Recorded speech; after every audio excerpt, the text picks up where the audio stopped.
গোটেই দিনটো ফেচবুক ইনষ্টাগ্ৰামত আমি ঘণ্টা ঘণ্টা সময় খৰচ কৰোঁ কিন্তু আপুনি এইটো কথা মনত ৰাখিব লাগিব যে আপুনি ফেচবুক ইনষ্টাগ্ৰাম কৰি থাকোঁতেই আপোনাৰ বাৰীৰ পিয়াহত আঁতৰ গছপুলিটো যাতে অকণমান পানীৰ পৰা বঞ্চিত হ'ব লগাত নপৰে আচলতে আমি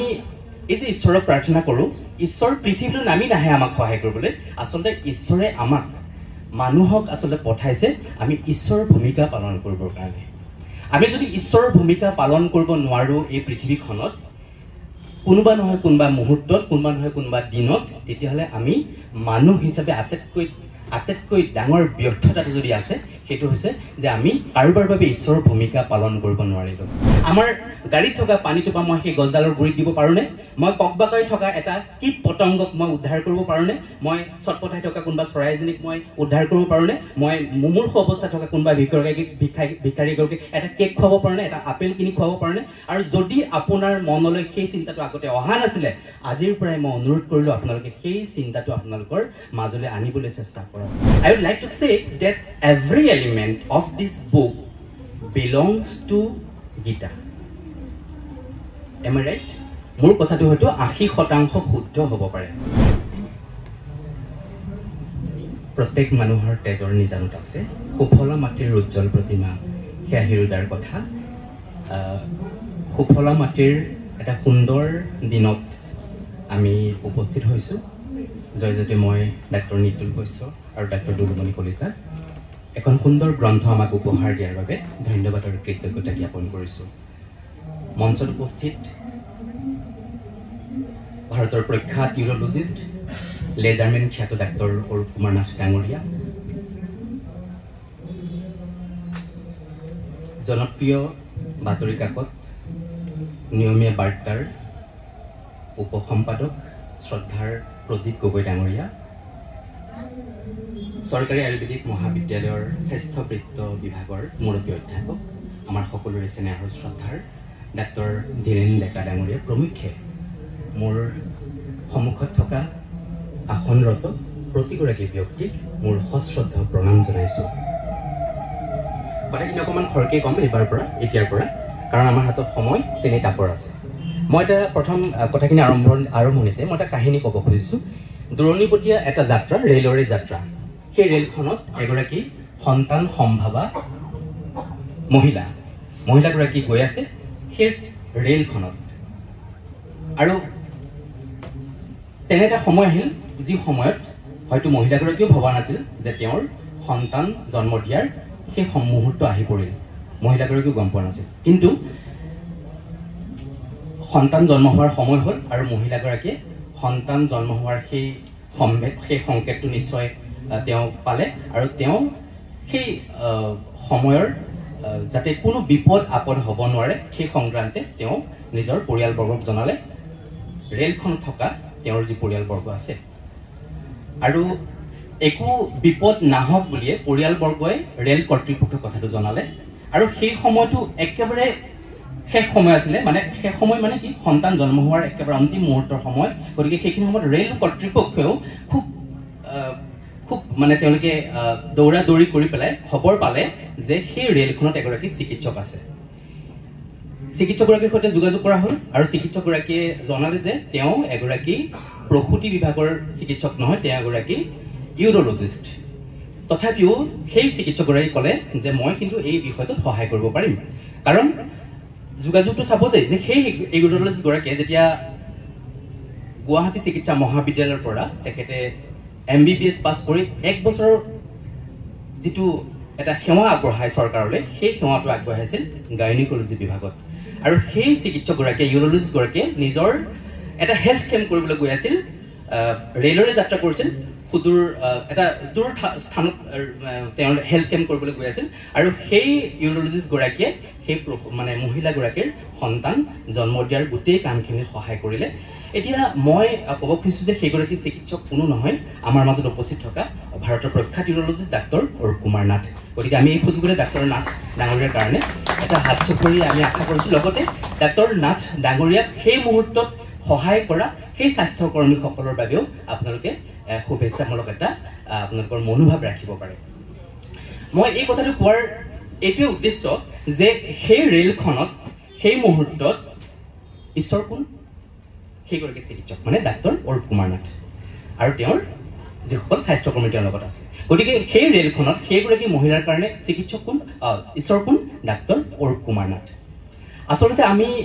এই যে ঈশ্বৰক প্ৰাৰ্থনা কৰোঁ ঈশ্বৰ পৃথিৱীলৈ নামি নাহে আমাক সহায় কৰিবলৈ আচলতে ঈশ্বৰে আমাক মানুহক আচলতে পঠাইছে আমি ঈশ্বৰৰ ভূমিকা পালন কৰিবৰ কাৰণে আমি যদি ঈশ্বৰৰ ভূমিকা পালন কৰিব নোৱাৰোঁ এই পৃথিৱীখনত কোনোবা নহয় কোনোবা মুহূৰ্তত কোনোবা নহয় কোনোবা দিনত তেতিয়াহ'লে আমি মানুহ হিচাপে আটাইতকৈ ডাঙৰ ব্যৰ্থতাটো যদি আছে সেইটো হৈছে যে আমি কাৰোবাৰ বাবে ঈশ্বৰৰ ভূমিকা পালন কৰিব নোৱাৰিলোঁ এতিয়া প্ৰদীপ গগৈ ডাঙৰীয়াই যিখিনি কথা কৈছে যে তেওঁ এটা ভাল লেখা উলিয়াবলৈ তেওঁ যিটো কষ্ট কৰে গতিকে তাতো নিশ্চয় সোমাই আছে এটা ঈশ্বৰৰ ভূমিকা কাৰণ ঈশ্বৰে কি কৰে দুষ্টক দমন কৰে শান্তক পালন কৰে গতিকে ভাল লেখা এটা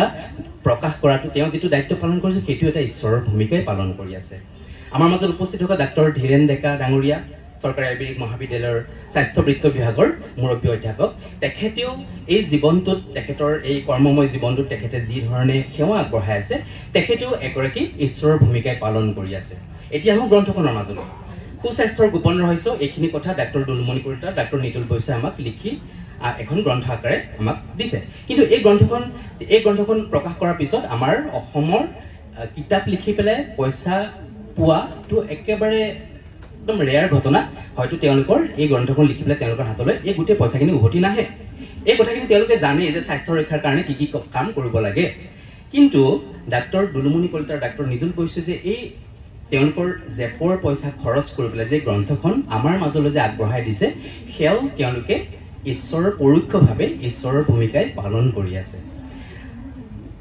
আমি সকলোৱে কম বেছি পৰিমাণে আমি গীতা পঢ়োঁ ভগৱান শ্ৰীকৃষ্ণৰ বাণী গীতাত কি আছে ধ্যান যুগৰ কথা আছে জ্ঞান যুগৰ কথা আছে জ্ঞান বিজ্ঞান যুগৰ কথা আছে নহয় জানো কৰ্ম যুগৰ কথা আছে গতিকে মই ভাবোঁ যে গীতাত যিখিনি কথা আছে কম বেছি পৰিমাণে অতি কমেও 80-90% কথা কিন্তু ডাক্তৰ দুলুমণি কলিতা আৰু ডাক্তৰ নিতুল বৈশ্যৰ সুস্বাস্থ্যৰ গোপন ৰহস্য এই গ্ৰন্থখনত মিলিব I would like to say that every element of this book belongs to Gita. Am I right? মোৰ কথাটো হয়তো 80% শুদ্ধ হ'ব পাৰে কাৰণ ডাক্তৰ দুলুমণি কলিতা আৰু ডাক্তৰ নিতুল বৈশ্যৰ মই লেখাবোৰ মই নিয়মীয়াকৈ পঢ়োঁ আৰু ডাক্তৰ দুলুমণি কলিতা ডাক্তৰ নিতুল বৈশ্যই যিখিনি কথা ইয়াত লিখিছে সেই কথাখিনিও গীতাত আপোনালোকে বিচাৰি পাব এতিয়াতো গীতা পঢ়াটো সৌভাগ্য সকলোৰে নহয় কোনোবাই ভয় কৰে কাৰোবাৰ হয়তো ঘৰত গীতাখন নাই কিন্তু এই যে ডাক্তৰ দুলুমণি কলিতা ডাক্তৰ নিতুল বৈশ্যৰ সুস্বাস্থ্যৰ গোপন ৰহস্য এই গ্ৰন্থখন কিন্তু সহজে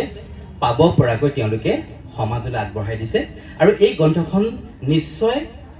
ল'ৰা ছোৱালী বা আমাৰ অভিভাৱকসকলে পঢ়িব যিসকলে আমাৰ গীতাখন পঢ়া নাই তাৰ মানে ডাক্তৰ নিতুল বৈশ্য আৰু ডাক্তৰ দুলুমণি কলিতাই এই যিখিনি বাণী সাধাৰণ মানুহলৈ পঠাইছে সেইখিনি বাণীয়েই শ্ৰীকৃষ্ণই আমাৰ প্ৰভু শ্ৰীকৃষ্ণই গীতাত অৰ্জুনক কৈছে 80% নিশ্চয় মিল পৰিব তাৰ মানে মই ক'ব খুজিছোঁ যে পৰোক্ষভাৱে ডাক্তৰ দুলুমণি কলিতা আৰু ডাক্তৰ নিতুল বৈশ্যই সমাজলৈ ঈশ্বৰৰ ভূমিকা এটা পালন কৰি তেওঁলোকে এই সুন্দৰ কথাখিনি আমাৰ আমাৰ সমাজৰ মাজলৈ পঠাইছে মই বাৰে বাৰে এটা কথাই আপোনালোকক আওৰাব খুজিছোঁ যে এই পৃথিৱীত মানুহ হিচাপে জন্ম লৈ যদি আমি কোনোবা দিনা কোনোবা মুহূৰ্তত আমি যদি ঈশ্বৰৰ ভূমিকা পালন কৰিব পৰা নাই তেন্তে মই ভাবোঁ যে পৃথিৱীত মানুহ হিচাপে জন্ম হোৱাৰ আমাৰ আটাইতকৈ দুৰ্ভগীয়া ব্যক্তিজনে হ'ম আমি আটাইতকৈ দুৰ্ভগীয়া ব্যক্তিজনে হ'ম মই সেইবাবে মই এই অনুষ্ঠানটোৰ জৰিয়তে মই আপোনালোকক এই কথাটোৱে মই অনুৰোধ কৰিব পাৰিম বা সেই কথাটো মই নিজৰ কাৰণেও মই প্ৰয়োগ কৰিবলৈ বিচাৰিম যে আমি আচলতে মানুহ হ'বলৈ চেষ্টা কৰাতকৈ মানুহটো হ'বই লাগিব কাৰণ মানুহ হিচাপে আমি জন্মই লৈছোঁ কিন্তু আমি ঈশ্বৰ হ'বলৈ যত্ন কৰিব লাগিব আমি প্ৰতিগৰাকী ব্যক্তি ঈশ্বৰ হ'বলৈ যত্ন কৰিব লাগিব ঈশ্বৰ কি আমি যদি এফালে গৈ আছোঁ ৰাস্তাৰ মাজলৈ গৈ আছোঁ আমি ৰাস্তাৰ কাষবিলাকলৈ আমি চাই যাব নোৱাৰোঁনে ৰাস্তাৰ কাষত আমি দূৰণিবতীয়া ঠাইটোৰ গৈ আছোঁ আমাৰ কামৰ এনেকুৱা কোনো তাগিদা নাই আমি ফুৰিবলৈ গৈ আছোঁ আমি ৰাস্তাৰ কাষে চাই যাব পাৰোঁনে হয়তো কোনোবা জীৱ এটা কিবা বিপদত পৰি আছে হয়তো কোনোবা মানুহ এগৰাকী ভিক্ষাৰী একেবাৰে মুমূৰ্ষ অৱস্থাত আছে হয়তো কোনোবা এজোপা গছ হয়তো গছজোপাত হয়তো আজি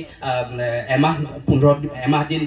2 মাহ দিন তেওঁলোকে সেই গছজোপাত হয়তো পানী এটোপা নাই আমাৰ গাড়ীত থকা পানী টোপা মই সেই গছডালৰ গুৰিত দিব পাৰোঁনে মই ককবাকাই থকা এটা কীট পতংগক মই উদ্ধাৰ কৰিব পাৰোঁনে মই চটপটাই থকা কোনোবা চৰাই এজনীক মই উদ্ধাৰ কৰিব পাৰোঁনে মই মুমূৰ্ষ অৱস্থাত থকা কোনোবা ভিক্ষাৰীগৰাকীক এটা কেক খুৱাব পাৰোঁনে এটা আপেল কিনি খুৱাব পাৰোঁনে আৰু যদি আপোনাৰ মনলৈ সেই চিন্তাটো আগতে অহা নাছিলে আজিৰ পৰাই মই অনুৰোধ কৰিলোঁ আপোনালোকে সেই চিন্তাটো আপোনালোকৰ মাজলৈ আনিবলৈ চেষ্টা কৰক গোটেই দিনটো ফেচবুক ইনষ্টাগ্ৰামত আমি ঘণ্টা সময় খৰচ কৰোঁ কিন্তু আপুনি এইটো কথা মনত ৰাখিব লাগিব যে আপুনি ফেচবুক ইনষ্টাগ্ৰাম কৰি থাকোঁতেই আপোনাৰ বাৰীৰ পিয়াহত আঁতৰ গছপুলিটো যাতে অকণমান পানীৰ পৰা বঞ্চিত হ'ব লগাত নপৰে গোটেই দিনটোৰ কাৰণে আপুনি এগৰাকী ঈশ্বৰ হ'ব পাৰে আপুনি আপোনাৰ বাৰীৰ পিয়াহত আঁতৰ গছপুলিটোৰ গুৰিত এটোপা পানী ঢালি গতিকে মই সকলোকে যিখিনি কথা অনুৰোধ কৰিছোঁ সেই কথাখিনি মই উপদেশতকৈ আৰ্হি শ্ৰেষ্ঠ মই মোৰ জীৱনত প্ৰয়োগ কৰিবলৈ মই সদায় চেষ্টা কৰোঁ প্ৰতি মুহূৰ্ততে চেষ্টা কৰোঁ গতিকে আপোনালোকে মোৰ বিনম্ৰ অনুৰোধ আমাৰ ডাক্তৰ অৰূপ কুমাৰ নাথ ডাঙৰীয়া ইউৰলজিষ্ট আমাৰ এই সৌভাগ্য যে সেইগৰাকী প্ৰখ্যাত ইউৰলজিষ্ট আমাৰ অসমৰে সন্তান আমি তেখেতৰ পৰা যিবোৰ আমি তেখেতৰ কামৰ মাজেৰে আমি যিবোৰ আমি দেখোঁ যে য়োগা মেডিটেশ্যন কৰিব লাগে ঈশ্বৰ হ'বলৈ হ'লে আমি কি কৰিব লাগিব আমি ধ্যানো কৰিব লাগিব কাৰণ আমাৰ তেখেতে কৈছে যে আমাৰ যোগী আদি যোগী মহাপ্ৰভু মহাদেৱ তেখেতে কি কৰে ধ্যান কৰে গতিকে আমি প্ৰত্যেকেই কিন্তু ঈশ্বৰ হোৱাৰ সাধনাটোত আমি ব্ৰতী হৈ থাকিব লাগিব গতিকে মই এই অনুষ্ঠানত মই আৰু বেছি দীঘলীয়া নকৰোঁ কাৰণ আমাৰ অনুষ্ঠান 8 বজাত শেষ হ'বলৈ গৈ আছে গতিকে মই অনুৰোধ কৰিম আপোনালোকক যে আমি প্ৰত্যেকেই দিনটোত আমি ঈশ্বৰ হোৱাৰ সাধনাত যদি ব্ৰতী হওঁ তেন্তে ভাবোঁ যে আমাৰ কাৰণে মানৱ জীৱনৰ আমি যে মানুহ হ'ল মই জন্মগ্ৰহণ কৰিলোঁ সেই মানুহ হৈ জন্মগ্ৰহণ কৰাৰ আমাৰ আটাইতকৈ ডাঙৰ সাৰ্থকতা নিৰ্ভৰ কৰিব গতিকে সকলোকে মই ধন্যবাদ জ্ঞাপন কৰিছোঁ জীৱনটো আচলতে আমি ভবাতকৈও বেছি সুন্দৰ আপোনালোক সকলোকে মোৰ শ্ৰদ্ধা জ্ঞাপন কৰি আজি মোৰ বক্তৃতা সামৰিছোঁ ধন্যবাদ